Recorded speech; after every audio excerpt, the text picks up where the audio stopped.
San Lorenzo y en la punta de la bahía. El Callao está unido a Lima por un eje, es el primer eje de comunicación. Y en ese momento Lima, capital de Sudamérica, digamos, se desarrolla con un fasto sin precedentes.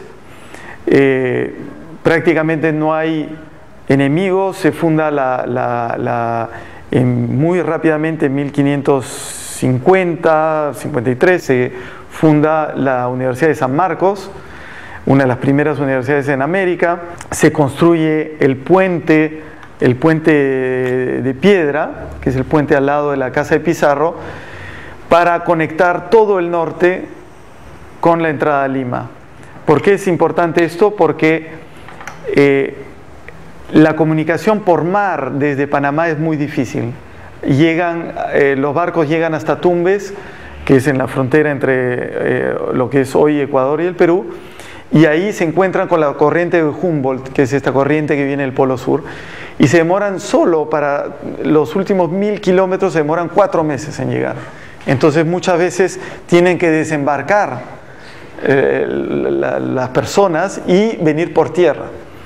Entonces la primera expansión del damero se hace hacia el norte y comienza esta superposición entre pobres y ricos. Se atraviesa un barrio pobre, español y africano, para llegar a la Alameda de los Descalzos, luego a la Plaza de Toros de Lima. Es decir, todo el desarrollo, digamos, de toda la parte que no es productiva de Lima, que no es habitacional, se desarrolla del otro lado del río también.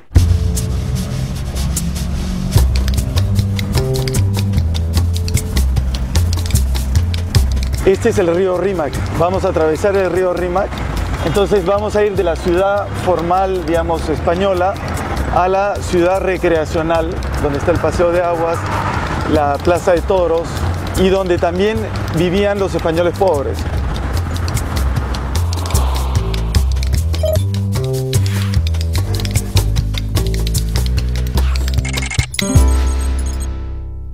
Aquí estamos en la Plaza de Toros de Hacho,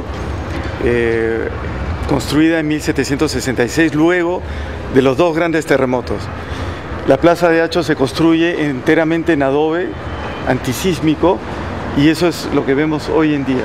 Es tal cual, ha sobrevivido a todos los terremotos. Esta Plaza de Toros es la más antigua de Sudamérica.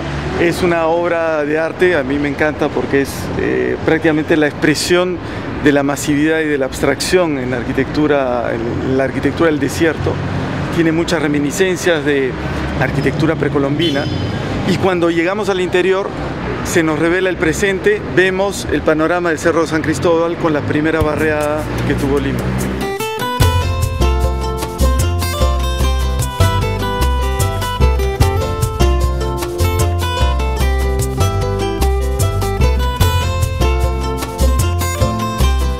Esta es una torre que fue hecha por un señor Ingunza que se peleó con el virrey y no lo dejaban ver las corridas de toros. Entonces decidió en el terreno de al lado construir una torre para él mismo, para poder ver las corridas sin tener el permiso del virrey.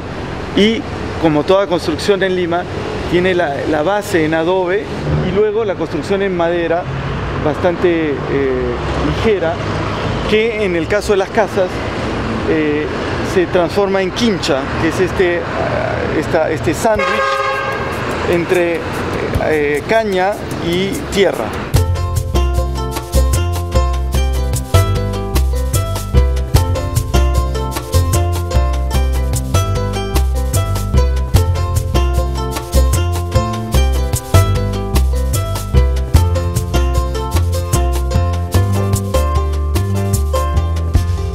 Ahora estamos en el Rímac, que estamos yendo al Paseo de Aguas, en donde se instalaban la población africana y la población pobre española.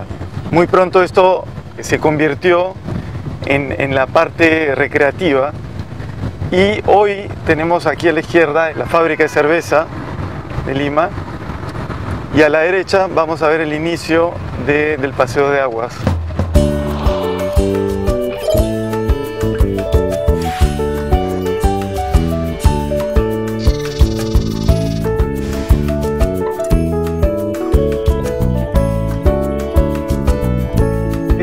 hizo el paseo de aguas. Era un paseo donde la gente simplemente caminaba y disfrutaba. Era el sitio donde, para ver y ser visto, ¿no? Y el paseo de aguas terminaba en el convento de los Descalzos, puesto que por ser zona pobre, acá estaban los lazaretos, estaba toda la asistencia también de los enfermos.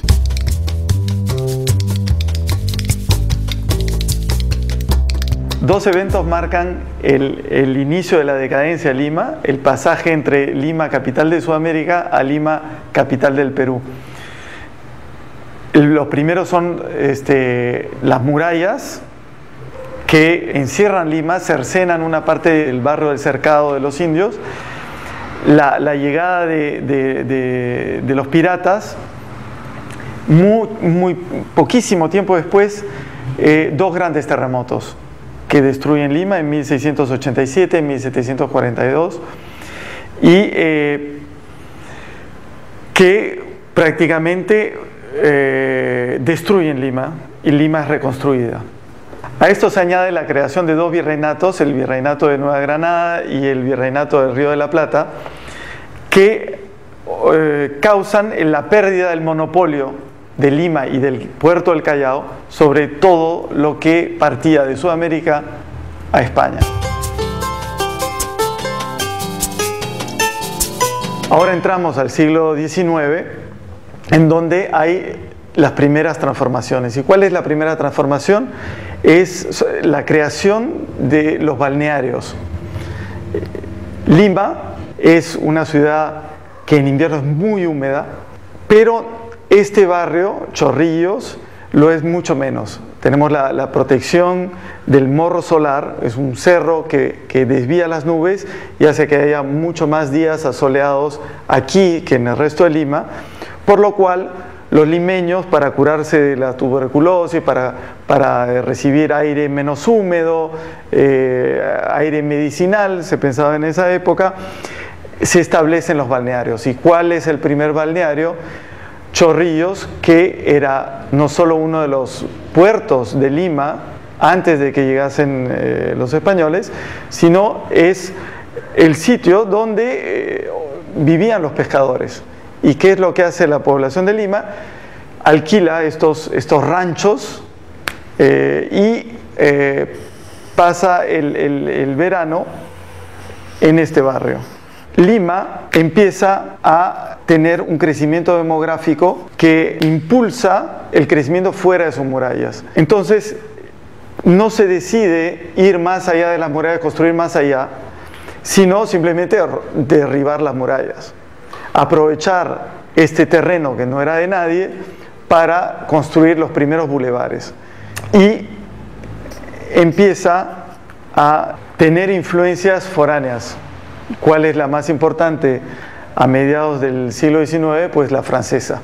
Y se aprovecha para crear estos bulevares a la haussmanniana, digamos, con plazas en forma de estrella, con grandes alamedas, a lo largo de lo que eran las murallas.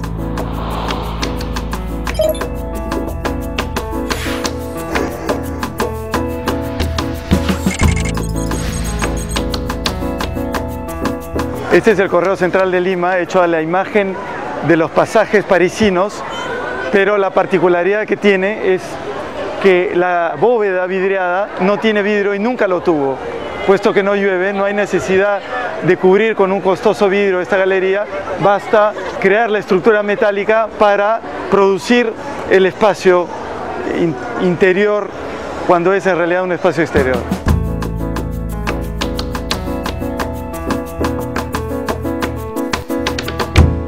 Y comienza la expansión hacia afuera. ¿Cuál es la expansión hacia afuera? Pues la que era más evidente, el camino hacia los balnearios. También se dan otras expansiones hacia Magdalena, que era una antigua huaca o templo inca, hacia Magdalena, donde hay un pequeño centro poblado, hacia el Callao ya existía este eje, y hacia los balnearios, que es Chorrillos primero y luego Barranco y posteriormente Miraflores. Entonces Lima se expande sobre todo hacia el sur y se conecta por medio de un ferrocarril con Chorrillos y Barranco y luego con Miraflores. Esta expansión francesa es muy rápidamente truncada por el evento que sucedió más o menos 10 años después de derribadas las murallas, que fue la guerra con Chile. Lima estuvo ocupada por las tropas chilenas durante 5 años y eso da inicio a una nueva etapa de expansión, que es ya no el modelo haussmanniano, sino el modelo de la ciudad jardín inglesa. Entonces lo que hacen los limeños es equipar a Lima con lo que no tenía, que era toda la parte de esparcimiento y deporte. Lima era una ciudad muy austera, al verse liberada pues de este encierro de las murallas, nada mejor que el plan inglés de curvas, de trazados curvos y sinuosos y naturales para crear el canódromo, el parque de la exposición, el hipódromo, el lawn tenis, el jockey, todos deportes que estaban ligados además con Inglaterra como influencia. Y entonces Lima pasa a través de los años entre una influencia francesa a una inglesa para terminar con la influencia americana. Este es el Parque de la Exposición, uno de los primeros ensanches de la ciudad de Lima. Adentro, con motivo de los 100 años de la independencia del Perú, una serie de gobiernos extranjeros regalaron pabellones conmemorando los 100 años de la independencia, ¿no? Adentro hay pabellones de diversos países, está la pileta china, el jardín japonés, el pabellón alemán y también el pabellón francés, que fue diseñado por Gustave Eiffel, el cual es ahora el actual Museo de Arte de Lima. Paralelamente a la ciudad jardín, al Parque de la Exposición, se crea la primera urbanización especulativa, digamos, de vivienda, que es el barrio de la Victoria, que está destinada a los ricos, a una clase pudiente, pero ahí se verifica nuevamente el patrón de estas líneas digamos, territoriales que separan a ricos y pobres, y finalmente este barrio es ocupado por gente pobre porque la ciudad jardín queda al otro lado del ferrocarril. Poco tiempo después, en los años 30, se vuelve a trazar otro eje, que es la avenida Arequipa, que esta vez va a unir la avenida Arequipa directamente con Miraflores y luego Barranco y luego Chorrillos. Esta avenida Arequipa es una paralela al ferrocarril. ¿Y por qué? Porque del otro lado del ferrocarril se empezaba a asentar los servicios y la gente pobre a lo largo de este eje. Y Lima comienza a crecer hacia el sur. Hay otros crecimientos, hay el crecimiento de Lima hacia el Callao, pero es un crecimiento completamente distinto, es un crecimiento industrial. La industria comienza a ocupar el lugar que queda entre la avenida Argentina, que es el eje entre Lima y Callao, y el río Rímac. También hacia todo este cono que queda libre, que en este momento, en los años 30, es una acumulación de haciendas. La presión demográfica de Lima comienza a generar que la tierra cultivada